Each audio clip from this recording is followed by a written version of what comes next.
Sa unang pagkakataon, tinungo ng tanggapan ng pangalawang Pangulo sa pamamagitan ng OVP Western Mindanao Satellite Office ang bayan ng Magsaysay sa lalawigan ng Lanao del Norte upang mamahagi ng pagbabagubag sa mga kabataan sa lugar bilang bahagi ng pagbabago ang Million Learners Campaign na isa sa mga flagship program ng tanggapan ng pangalawang Pangulo.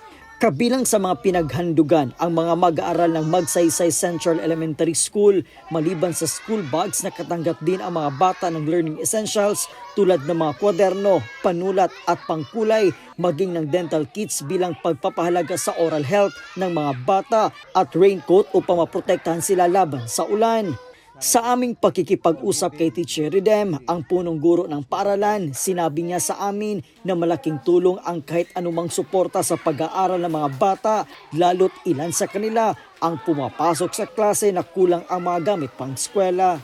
So of course, no, the parents are also very thankful because natulungan din ang mga magulang natin na sila ay nagkaroon ng mga bata nagkaroon ng school supplies. So malaking tulong na po 'yon.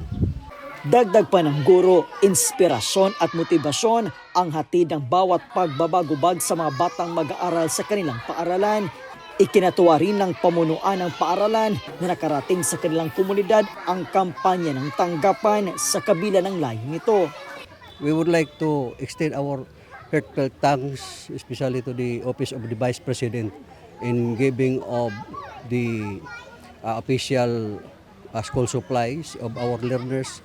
Sa kabuuan, umabot sa 570 na mga batang mag-aaral mula sa nasabing paaralan ang pinagkalooban ng pagbabago-bags ng tanggapan. Sa ngayon, patuloy na umiikot ang tanggapan sa pamamagitan na rin ng 10 OVP satellite offices sa iba't ibang panig ng bansa upang magbigay ng pag-alalay kahit sa simpleng pamamaraan sa pag-aaral ng kabataang Pilipino.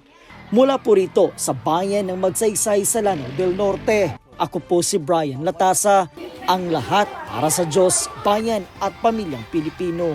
Valiente News.